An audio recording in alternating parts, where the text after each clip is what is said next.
Hello मेरे class 11th के प्यारे प्यारे बच्चों, स्वागत है आपके चैनल मनील सर पर, जहां पर मैं अपने कंटेंट के थ्रू, अपने लेक्चर्स के थ्रू, अपने इंपॉर्टेंट क्वेश्चंस के थ्रू, इंपॉर्टेंट न्यूमेरिकल्स के थ्रू और अपने शॉर्ट्स वीडियो के थ्रू, जिसमें सारे कॉन्सेप्ट्स होते हैं एकदम जीरो से हीरो, उसके थ्रू आपको मैं हीरो बना के रहूंगा या फिर आपको क्लास 11th 12th की साइंस को इजी करके दूंगा। ये मैंने कसम खाई है आपके लिए।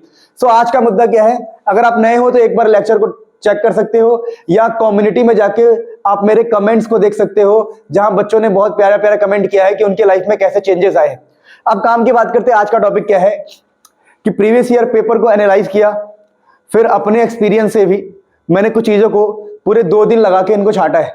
मतलब ऐसा नहीं कि मैं रैंडमली उठा, सोया और एक पीडीएफ बनाया और यहां पर आ गया स्क्रीन के सामने, ऐसा बिल्कुल नहीं है। मैंने इसमें अपनी जान फूकी है। मतलब सभी पेपर्स को देख के, चाहे वो स्टेट बोर्ड हो, सीबीएसई बोर्ड हो, कोई भी बोर्ड हो, पेपर्स को देख के, प्रीवियस ईयर की बुक को देख के और अपने एक्सपीरियंस से मैंने इन टॉपिक्स को सिलेक्ट किया है। अगर आप इन टॉपिक्स को पढ़ के जाते हो तो बहुत फायदा होगा, और छोड़ के जाते हो तो कहीं ना कहीं हो सके तो आप फेल भी हो सकते हो। बिलीव मी, ये टॉपिक्स इतने इंपॉर्टेंट है। देखो, मैं यहाँ पर हर किसी में मैंने कुछ कुछ टॉपिक्स लिखे हैं और इसमें ये भी बताऊंगा, प्रिडिक्ट बताऊंगा कि कौन सा क्वेश्चन आने का चांस है, प्रिडिक्शन भी करूंगा कि कौन सा वाला आने का पूरा पूरा चांस है। तो जो जिसपे मैं बोल दूं कि इसके चांस है 100%, उसको हाथों हाथ, मतलब उसको तो पक्का करके जाना। बाकी करके जाना आप सब कुछ, लेकिन जिसपे मैं हाथ रख दूं वो पक्का करके जाना, एग्जाम में आएगा। अगर यकीन ना हो तो कम्युनिटी में चेक कर लो। बच्चे मेरी अगर 30 मिनट की वीडियो देख के जाते तो 6 में से 3 क्वेश्चन उनके एग्जाम में दिखाई देता है, सेम टू सेम बोल रहा हूं मैं। चलो अब काम की बात करते हैं प्यारे बच्चों। तो अभी अपना मुद्दा जो है ये है मोशन इन स्ट्रेट लाइन। देखिए, अगर मोशन इन स्ट्रेट लाइन की बात करें तो अक्सर देखा गया है average velocity, average speed, average velocity, average speed का टॉपिक, इसके ऊपर न्यूमेरिकल्स आए हुए हैं एवरेज स्पीड, एवरेज वेलोसिटी पे। अब बात करते हैं इंस्टेंटेनियस वेलोसिटी और स्पीड, इसके ऊपर भी क्वेश्चन आए हुए हैं। ठीक है, तो ये टॉपिक आपको अच्छे से तैयार करना है। अब जो एग्जाम में 100% आने का चांस हो ये वाला, अगर ये मान लो 5 नंबर का चैप्टर है या 4 नंबर का चैप्टर है तो आपको 3 मार्क्स यहां से मिलने के चांस है, 3 मार्क्स यहां से मिलने के चांस है। तो ये वाला टॉपिक बहुत इंपॉर्टेंट है, ये आप ध्यान रखना। 3 मार्क्स या तो 2 मार्क्स पक्का ही आपको यहां से मिलने का चांस है। मेरी बात समझे? तो ये देखो, ऐसा है ना कि इस चैप्टर में बहुत कुछ है, मोशन अंडर ग्रेविटी भी है, ये है, वो है, बहुत कुछ है। लेकिन जो पैटर्न है, जो प्रीवियस ईयर का हिसाब है, जो प्रीवियस ईयर पेपर कह रहा है, जो पिछले साल के पेपर और मेरा एक्सपीरियंस कह रहा है, वो ये कह रहा है कि इनके ऊपर न्यूमेरिकल्स पूछे गए हैं जनरली, इनके ऊपर, और इसके ऊपर ग्राफ का एक क्वेश्चन, ग्राफिकल मेथड से डेरिवेशन पूछा गया है काइनेमेटिक इक्वेशन वाला। ठीक है, तो आप समझ सकते हो ना कि देखो चैप्टर में बहुत कुछ है। तो चैप्टर को एक बार हम ऊपर से अगर जानते हैं और इन टॉपिक्स को हमने स्ट्रॉन्ग कर लिया तो काम हो जाएगा हमारा इजीली। चलो अगले टॉपिक पे बढ़ते हैं, वरना टाइम बहुत ज्यादा लग जाएगा। अगर देखो मोशन इन प्लेन, अगर मैं मोशन इन प्लेन की बात करूं ना, तो सबसे ज्यादा जो न्यूमेरिकल पूछा गया है वो यूनिट वेक्टर को लेके पूछा गया है। जो न्यूमेरिकल्स पूछे गए यूनिट वेक्टर, तो आपको यूनिट वेक्टर के पीछे ज्ञान होना चाहिए, यूनिट वेक्टर। फिर ये वाला टॉपिक होता है कि भाई ये 100% वाला चांस है, ये 100% वाले चांस है कि इनमें से एक तो पूछ ही लिया जाता है। 100% वाला टॉपिक है ये, तो triangle law and parallelogram law वाला है ना। अब देखो ये है डॉट एंड क्रॉस प्रोडक्ट, इसके ऊपर न्यूमेरिकल आने का चांस होता है, इसको भी स्ट्रॉन्ग करेंगे। जो मैं बता रहा हूं, देखो पढ़ने को तो बहुत कुछ है, लेकिन जो बता रहा हूं वो पक्का करो। आप एक यूनिट वेक्टर को समझो अच्छे से, आप डॉट एंड क्रॉस प्रोडक्ट को समझो अच्छे से, स्ट्रॉन्ग बनाओ, इसके ऊपर न्यूमेरिकल आने का चांस है। प्रोजेक्टाइल मोशन ये 100% वाला है हमारा, ध्यान रखना, ये 100% वाला है। और ये centripetal acceleration and centripetal force, देखो एक्सेलरेशन निकाल लोगे तो फोर्स अपने आप आ जाएगा मास से मल्टीप्लाई करके। कुल मिला के बात क्या है, ये जो टॉपिक है, मान लो ये चैप्टर 7 नंबर का है, तो अगर प्रोजेक्टाइल नहीं आया तो ये आएगा, और ये आया तो प्रोजेक्टाइल आएगा। यानी ये कह सकते हो कि ज्यादातर चांस प्रोजेक्टाइल मोशन का होता है हमेशा, पर इसका चांस आप मान के चलो कि भाई 50 से 100%, मतलब बोलता रहा हूं ये 50-50 मान लो। तो मैं तो आपको ये लेके आया हूं कि आपको प्रिपेयर ये सारे ही करने हैं, क्योंकि इसमें भी मैंने बहुत सारे टॉपिक छोड़ दिए हैं जो इंपॉर्टेंट नहीं है, पर जो यहां लिखा है प्रिपेयर करो। लेकिन जिस पर 100% लिख दूं वो तो पक्का कर लो, जिस पे 100% लिख दूं वो पक्का कर लो, और बाकी टाइम हो तो 50-50 वाला भी करके जा सकते हो। वैसे बता दूं तो ये पिछले साल ये वाला आया था, तो ये वाला नहीं आया था बहुत सारे पेपर्स में, और जहां पर ये वाला आया था वहां पर ये वाला नहीं आया था। ये बात आप ध्यान रखना। तो मैं अपने एक्सपीरियंस से और प्रीवियस ईयर पेपर देखने के बाद, बच्चों को इतने टाइम से पढ़ाने के बाद बता रहा हूं आपको, जो पैटर्न है वो पैटर्न है। अब देखिए न्यूटन्स लॉ ऑफ मोशन में अगर हम आ जाए तो फर्स्ट लॉ पर फर्स्ट लॉ की डेफिनेशन तो नहीं पूछते, पर इनर्शिया रिलेटेड क्वेश्चन पूछते हैं, जैसे कि बस में हम आगे क्यों चले गए, कंबल से धूल वाला, तो इनर्शिया रिलेटेड क्वेश्चन इस पे पूछा गया न्यूटन फर्स्ट लॉ पे, तो ये थोड़ा इंपॉर्टेंट होता है। न्यूटन सेकंड लॉ से कई बार, मतलब देखो लॉस तो आपको बेसिक डेफिनेशन पता होना चाहिए, कई बार तो न्यूटन का सेकंड लॉ का डेफिनेशन पूछ लिया गया है। तो ये तो लॉस तो आप बचपन से पढ़ रहे हो, तो ये आपके लिए कोई बड़ी बात नहीं है। बड़ी बात क्या है, जो सबसे इंपॉर्टेंट टॉपिक होता है वो मैं आपको बता दूं कि इन तीनों का रिलेशन क्या रिलेशन है, कि कहते हैं जो न्यूटन का सेकंड लॉ है वो बता रहा हूं मैं, सेकंड लॉ से फर्स्ट एंड थर्ड को ड्राइव करना, थर्ड की डेरिवेशन। अब मैं बता दूं ये बहुत ही इंपॉर्टेंट तो नहीं है, क्या बोला मैंने, सेकंड लॉ से, मतलब इन तीनों को अच्छे से पढ़ लोगे तो उसके अंदर ही टॉपिक कवर हो जाएगा ये वाला, कि सेकंड लॉ से कैसे हम फर्स्ट एंड थर्ड लॉ की डेरिवेशन कर सकते हैं।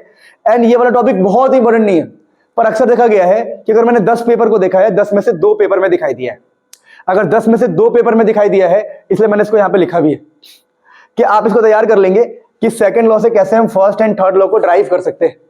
अच्छा, अगला इस टॉपिक में जो 100% वाला है बैंकिंग ऑफ रोड, ये 100% वाला है, ठीक है। और फ्रिक्शन भी 100% वाला है, फ्रिक्शन से क्वेश्चन आते हैं, बिलीव करो, फ्रिक्शन की डेफिनेशन भी आती है, लिमिटिंग वाली है ना, सिंपल है। मैं एक वो भी वीडियो बनाऊंगा जिसमें कौन कौन से डेफिनेशन पूछे जाते हैं, तो मैं डेफिनेशन वाली वीडियो भी बनाऊंगा कि भाई ये वाला डेफिनेशन कर लो। अभी हम टॉपिक देख रहे, तो बैंकिंग ऑफ रोड को आप अच्छे से करोगे, फ्रिक्शन अच्छे से करोगे, कंजर्वेशन ऑफ मोमेंटम जो है ये वाला टॉपिक, ये भी आप चाहो तो इजी कर सकते हो, और ये वाला टॉपिक भी आपका 100% में ही आता है। तो देख लो 100% में 3 है, यानी कि चांस है कि 3, मैं तो बता रहा हूं ये बैंकिंग ऑफ रोड तो आ ही गया, मान लो बैंकिंग ऑफ रोड आने का बहुत ज्यादा चांस है ना, मतलब कुल मिला के बात ये है, चैप्टर बहुत बड़ा है न्यूटन्स लॉ, उसमें से इंपॉर्टेंट टॉपिक छाटा है according to previous year and experience, तो आप इन सब की बात ध्यान रखोगे अच्छे से, कोई दिक्कत नहीं है। ये वाला बहुत ज्यादा पूछा गया है, अगर 10 पेपर हुआ है, 10 में से 10 पेपर में ये वाला आया हुआ है। फ्रिक्शन के ऊपर डेफिनेशंस पूछे गए हैं, ठीक है, और कंजर्वेशन ऑफ मोमेंटम कई बार, मान लो अगर हम 10 पेपर को देखें तो उसमें से 6 पेपर में आया हुआ है कंजर्वेशन ऑफ मोमेंटम, तो आप आइडिया लगा सकते हो कि भाई मुझे कौन सा करना है कौन सा नहीं करना है, ठीक है। चलिए अगला अपने पास है वर्क एनर्जी पावर। तो वर्क एनर्जी पावर में सबसे इंपॉर्टेंट है वर्क एनर्जी थ्योरम। आपको वर्क एनर्जी थ्योरम, ये 100% वाला टॉपिक है, 100% वाला, ये भी है 100% वाला। मैकेनिकल एनर्जी का conservation, law of conservation of energy, mechanical energy का कंजर्वेशन, कि अगर एक बॉडी है वो गिर रहा है अंडर ग्रेविटी, तो प्रूफ करना होता है उसका मैकेनिकल एनर्जी कंजर्व्ड है। तो कंजर्वेशन ऑफ एनर्जी की जो डेरिवेशन है ये आपको अच्छे से करना है, ठीक है ना, मैकेनिकल एनर्जी कंजर्वेशन वाली, ठीक है। और ये वाला क्वेश्चन 10 में से आपको 6 पेपर के अंदर दिखाई दिया गया है, यानी मैं आपको अंदाजा लगा रहा हूं कौन सा इंपॉर्टेंट है कौन सा इंपॉर्टेंट नहीं। ये वाला क्वेश्चन 10 में से 8 पेपर के अंदर देखा गया है, और ये वाला क्वेश्चन 10 में से 10 पेपर के अंदर देखा गया है, यानी ये वाला टॉपिक इसके अंदर आपका निकला 100% के 2 टॉपिक निकले, एक ये वाला और एक ये वाला 100% वाले 2 टॉपिक निकले। चलिए अगले चैप्टर पे बढ़ते हैं फटाफट। अगर अगले चैप्टर की हम बात करें, डिस्कशन करें फटाफट, देखिए system of particle and rotational motion, ये टॉपिक बच्चों को बहुत मुश्किल लगता है, पर बिलीव करो इस टॉपिक में कुछ बातें ही करके जाओगे तो काम हो जाएगा। देखो, एक तो मैंने ये देखा है अक्सर कि अगर मैंने कहीं पर 10 क्वेश्चन पेपर देखे तो 10 में से 3 के अंदर ये वाला क्वेश्चन आया है, expression for location of centre of mass of 2 particle system, यानी centre of mass of 2 particle system. ये कई बार आया हुआ है, 10 में से 3 बार आया हुआ है, और पिछले साल का जो सीबीएसई का पेपर था उसमें भी आया हुआ है ये, ठीक है। तो ये मैंने मेंशन कर दिया।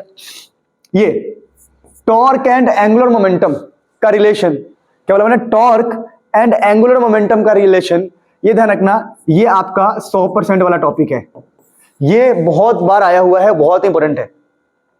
मोमेंट ऑफ इनर्शिया के ऊपर बेसिक क्वेश्चन आपको मिल सकता है, अगर आपको करना है तो बिल्कुल करिए। और ये इनमें से आपको 2 मार्क्स में एक दिखाई देगा, relation of moment of inertia का रिलेशन विथ टॉर्क या एंगुलर मोमेंटम या रोटेशनल काइनेटिक एनर्जी, इनमें से एक आपको 2 मार्क्स से दिखाई देगा, पिछले साल भी आया था। यानी कि इस चैप्टर में 100% वाला टॉपिक कौन निकला, 100% वाला ये वाला निकला जो आने के चांसेस है, और आप कह सकते हो कि ये वाला, इनमें से एक आने का चांस है, तो ये टॉपिक है 100% में से। तो इस चैप्टर में आप ज्यादा ध्यान ना दे, बेसिक सेंटर ऑफ मास के न्यूमेरिकल्स कर लो, ठीक है, न्यूमेरिकल्स बेसिक कर लो। चलो कौन कौन से न्यूमेरिकल इंपॉर्टेंट है उसकी तो वीडियो में डाल ही रहा हूं, तो आप मेरी न्यूमेरिकल सीरीज ज्वाइन कर लो, उससे आपको न्यूमेरिकल का कॉन्सेप्ट आ जाएगा, ठीक है। और जो मैं 30 मिनट और 30 मिनट 40 मिनट्स की जो लेक्चर दे रहा हूँ आपको, अभी मैंने मोशन इन स्ट्रेट लाइन डाला है और फ्लूइड मैकेनिक्स भी डाल दिया, और मैंने आपके लिए वो भी डाल दिया, क्या बोलते हैं, सॉलिड भी डाल दिया, और ग्रेविटेशन भी डाल दिया मैंने 30 मिनट में, और मैंने अभी वो भी डाल दिया। तो उन सबको भी आप देखो, आपको मजा आएगा काफी ज्यादा, क्योंकि उनसे पढ़ लो, इन टॉपिक्स को पढ़ लो, फिर तो लाइफ बन गई बिल्कुल, है ना। और जो अगर आपके पास टाइम है तो आप डीप नॉलेज वाले देख लो, 2-2.5 घंटे के लेक्चर्स भी है मेरे। तो चलो काम की बात करते हैं आगे।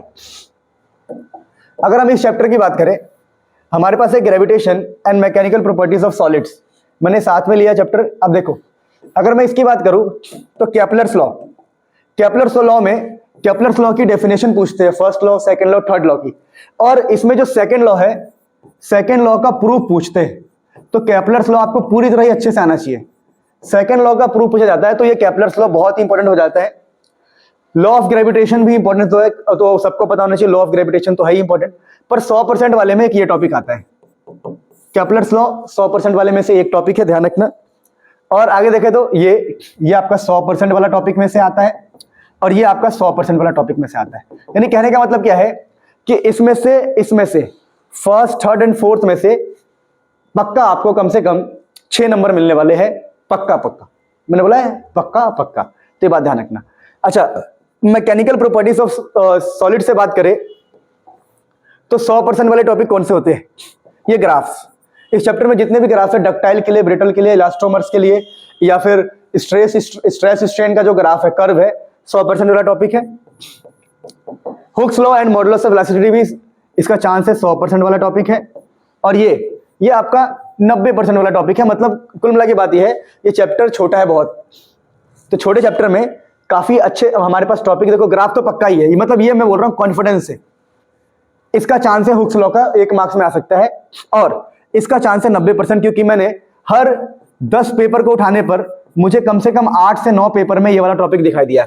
इलास्टिक पोटेंशियल एनर्जी या फिर elastic potential energy per unit volume, यानी एनर्जी वाले टॉपिक को अच्छे से करना है आपको। बिलीव करो, जो मैं बता रहा हूँ बहुत रिसर्च करने के बाद बता रहा हूँ, आप इन सबको ट्राई करना, पेपर में आपको दिखाई देगा। आप एक काम करो ना, आपने भी पेपर्स दिए हैं, पिछले यूनिट टेस्ट दिए हैं, मिड टर्म दिए, उससे चेक कर लो, जो टॉपिक बता रहा हूँ उससे क्वेश्चन आया होगा, आप चेक कर लो यार, सीधी बात है। चलो अब सुनो, अब ये देखो, अब बात करते हैं फ्लूइड्स। फ्लूइड्स एक बड़ा चैप्टर है, माना कि फ्लूइड्स एक बड़ा चैप्टर है, पर इसकी बात करते हैं हम। अगर हम फ्लूइड्स की बात करें तो देखिए एप्लीकेशन, मैंने हर 10 में से 10 पेपर में, क्या बोला मैंने, 10 में से 10, हाँ, हर 10 में से 10 पेपर में मैंने ये देखा है कि एप्लीकेशन ऑफ पास्कल लॉ आया है। या तो वो पिछले साल भी आया था सीबीएसई के पेपर में, और उसके स्टेट बोर्ड के पेपर में आया था, यूपी के भी, बिहार के भी पेपर में आया था, ठीक है, वो सेक्शन देख लेना कौन सा था, कि एप्लीकेशन ऑफ पास्कल्स लॉ में आपको हाइड्रोलिक ब्रेक या फिर हाइड्रोलिक लिफ्ट मिलेगा। अच्छा, सरफेस टेंशन के फिनोमेना के ऊपर क्वेश्चन आता है कि सरफेस टेंशन के कौन कौन से नेचुरल फिनोमेना है, उसके ऊपर क्वेश्चन आया हुआ है। यानी ये वाला हमारा एक 100% वाला टॉपिक हो गया, टॉपिक नंबर 1 100% वाला। फिर एंगल ऑफ कॉन्टैक्ट से भी कॉन्सेप्चुअल क्वेश्चन पूछे गए हैं कि किसका एंगल ऑफ कॉन्टैक्ट 90 डिग्री होता है, किसका एंगल ऑफ कॉन्टैक्ट 90 से बड़ा होता है, छोटा होता है, तो इसके ऊपर क्वेश्चन पूछा गया है। लेकिन समझ रहे हो ना बात को, कि भाई ये लिखा है, जो मैंने लिखा है वो तो करना ही करने आपको, लेकिन उनके अंदर भी कौन सा सबसे इंपॉर्टेंट है वो बता रहा हूं मैं आपको। फिर कैपिलरिटी 10 में से 8 पेपर के अंदर देखा गया है, हर 10 में से 8 पेपर के अंदर देखा गया, मतलब इंपॉर्टेंट है। अच्छा, अगला बात करते हैं एक्सेस प्रेशर इनसाइड द। तुम सोचते होंगे कि सर आपको कैसे पता 10 में से 8 पेपर, ये एक अंदाजा है, एक एक्सपीरियंस है कि हम पेपर देखते रहते तो आइडिया लगता है, अच्छा ये यहां पर भी आ गया, यहां पर भी आ गया, तो जो बार बार दिखाई देता है उसको मैं ऐसे रेटिंग दे रहा हूं 10 में से 8, ठीक है। तो excess pressure inside the liquid drop and bubble, ये 10 में से हर 7 या 6 पेपर में देखा गया है, मतलब बहुत इंपॉर्टेंट तो नहीं कह सकते, लेकिन इंपॉर्टेंट है। अच्छा, लास्ट में बर्नौलीज प्रिंसिपल, हर 10 में से 10 पेपर में, यानी इसका नाम है 100%। तो अगर आप इस चैप्टर में सिर्फ एक टॉपिक करके जाना चाहते हो भी 4 से 5 नंबर के लिए या 3 से 5-6 नंबर के लिए, तो आप इन दोनों टॉपिक को प्रेफर कर सकते हो। बस बर्नौलीज को पक्का करो, आपके चांस है कि अगर 7 नंबर का पेपर है तो 4 से 5 नंबर आपकी जेब में आएगा। तो बर्नौलीज प्रिंसिपल को अच्छे से पढ़ना, इसकी डेरिवेशन, इसके एप्लीकेशन सब कुछ अच्छे से कर लेना, ये टॉपिक आपकी जेब में आ जाएगा। अच्छा, फ्लूइड्स की बात अगर हम बात करें, थर्मल प्रॉपर्टीज ऑफ मैटर की बात करें, तो थर्मल प्रॉपर्टीज ऑफ मैटर ये भी एक बहुत बड़ा टॉपिक होता है, ठीक है, इसमें एक बहुत बड़ा टॉपिक है ये।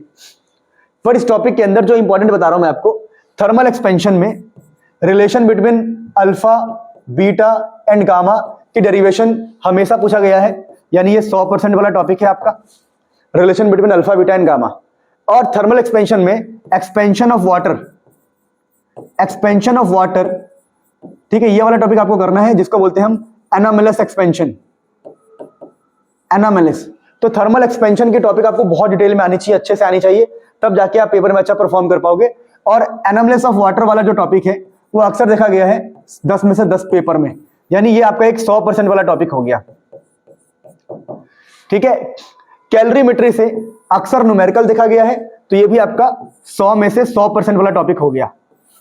बिलीव करो ये इसके ऊपर न्यूमेरिकल्स डाल रखे हैं, मैंने वीडियो डाल रखे हैं, बहुत गजब।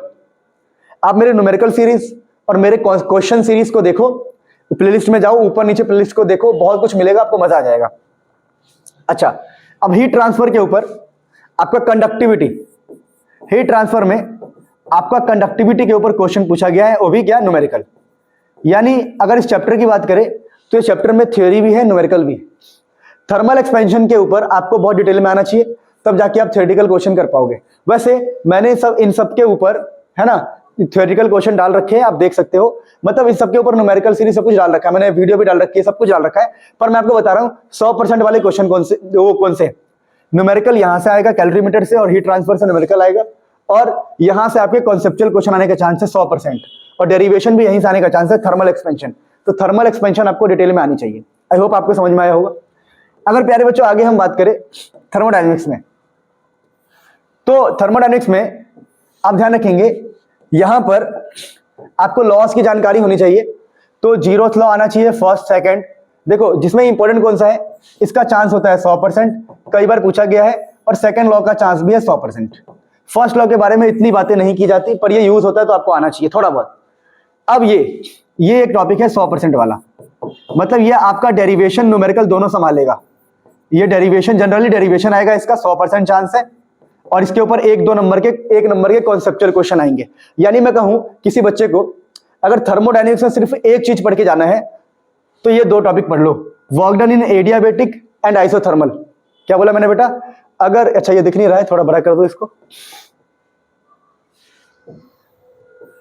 हाँ, अगर आपको इस चैप्टर से सिर्फ एक टॉपिक पढ़ के जाना है तो सिर्फ फोर्स वाला पढ़ के जाओ, आपका काम हो जाएगा बहुत बढ़िया। क्या बोला मैंने? अगर इस चैप्टर से सिर्फ एक टॉपिक पढ़ना है तो ये पढ़ लो, एग्जाम में पक्का आता है। क्या बोला मैंने? पक्का आता है, ध्यान रखना। अब मेरी बात सुनो, अगर काइनेटिक थ्योरी ऑफ गैसेस की बात करें तो काइनेटिक थ्योरी ऑफ गैसेस की अगर हम बात करें तो यहां पर क्वेश्चन कहां से पूछे गए, तो देखिए अगर हर 10 पेपर को उठाओगे तो 10 में से 10 पेपर में आपको जनरली 10 से 9 पेपर में आपको postulate of kinetic theory gases मिलेगा कि भाई 2 पोस्टुलेट लिख दो, 3 पोस्टुलेट लिख दो। तो postulates of kinetic theory of gases ये आपको करके जाना है। पोस्टुलेट बोल दो या इसको बोल दो अजम्पशंस। तो आपको अजम्पशंस को करके जाना है, किसी भी हाल में कुछ भी हो जाए। फिर ये वाला टॉपिक हमारा 100% में आता है, ये मैं बिलीव करो आप एग्जाम में आपको देखने को मिलेगा। ये वाला टॉपिक जो है डिग्री ऑफ फ्रीडम एंड ये वाला topic kinetic interpretation of temperature, ये 100% चांस है इसके। और degree of freedom and heat capacity, इसका भी बहुत ज्यादा अच्छा चांस है। पर अगर आप ये नहीं भी करते हो तो काम चल सकता है, लेकिन हर 10 में से आपको 6 पेपर में आपको ये दिखाई देगा। तो देखो मैंने जो लिखा है वो इंपॉर्टेंट ही है, पर इसमें भी अगर कम टाइम में आप छोड़ना चाहते हो तो वो छोड़ दो जिसको मैं ऐसे लिखता हूँ 6 तक रेटिंग, जिसको 6 तक रेटिंग दे रहा हूँ उसको आप छोड़ सकते हो, लेकिन जिसको मैं 8 बोलूँ, 9 बोलूँ, 10 बोलूँ, उसको आप बिल्कुल नहीं छोड़ सकते। तो देखो चैप्टर वैसे तो आपको सब कुछ पढ़ना है, ये तो आपको ही पता है कि आप भी ये सब पढ़ के नहीं जाओगे, आप भी पढ़ के जाओगे, पूरी थ्योरी पढ़ के जाओगे, लेकिन पक्का जो करना है वो ये करना है। क्या बात समझ गए हो? चलिए जब काइनेटिक थ्योरी पर आ गए, अब हम लास्ट के हमारे सिंपल हार्मोनिक मोशन। देखिए अब सिंपल हार्मोनिक मोशन में 50 तरह की बातें हैं, लेकिन अगर आप प्रीवियस ईयर पेपर उठा लो, कोई भी पेपर उठा लो, तो आपको इन दोनों क्वेश्चंस के अलावा कुछ भी नहीं दिखाई देने वाला। Generally energy in SHM, kinetic energy, potential energy और टोटल एनर्जी वो कर लो, और एक सिंपल पेंडुलम की डेरिवेशन कर लो टाइम पीरियड की। सिंपल पेंडुलम वाला टॉपिक पढ़ लो, एनर्जी पढ़ लो, सिंपल हार्मोनिक मोशन के सबसे इंपॉर्टेंट टॉपिक यही है, और कोई भी पेपर उठा के देख लो इन दोनों के ऊपर ही क्वेश्चन आता है जनरली, ये बात ध्यान रखना। अब आगे देखो, आगे क्या देखो, आगे कट गया, अच्छा इसको मैं रीलोड करता हूं, ठीक है बच्चों। तो प्यारे बच्चों वेव चैप्टर में अगर हम वेव चैप्टर की बात करें, सुनो, अगर हम वेव्स की बात करें तो characteristic of longitudinal and transverse wave, कई बार इनके बीच में डिफरेंस भी आता है, तो आप बिलीव करो ये इसके चांस है, मान लो 80% चांस तो है इसकी, मतलब करके जाना है। लैप्लास करेक्शन के 100% चांस है। वेव्स चैप्टर में आप लैपलास करेक्शन करके जाइए। आपको अगर मेरे से कोई पूछे सर इस पूरे चैप्टर में सिर्फ एक टॉपिक करके जाओ, तो ये करके जाओ। और आपको स्टैंडिंग, ये थर्ड पॉइंट है, standing waves in organ pipes and string. आपको स्ट्रिंग के अंदर और ऑर्गन पाइप्स के अंदर स्टैंडिंग वेव को अच्छे से पढ़ के जाना पड़ेगा, क्योंकि इसका चांस मतलब हर 10 पेपर में से आपको 8वें हर 10 पेपर में से 8 पेपर में ये दिखाई देगा। सबसे इंपॉर्टेंट बोलूं तो ये वाला है आपका लैपलास करेक्शन। उसके बाद इसकी हम बात कर सकते हैं लास्ट में बीट्स। बीट्स के ऊपर जनरली आपसे एक न्यूमेरिकल पूछा जाता है, न्यूमेरिकल, बस बीट्स के ऊपर आपको एक न्यूमेरिकल पूछा जाता है। तो बीट्स अगर आप छोड़ना चाहो तो छोड़ सकते हो, लेकिन स्टार्टिंग के 3 टॉपिक प्लीज मत छोड़ना, क्योंकि एग्जाम में यही दिखाई देंगे।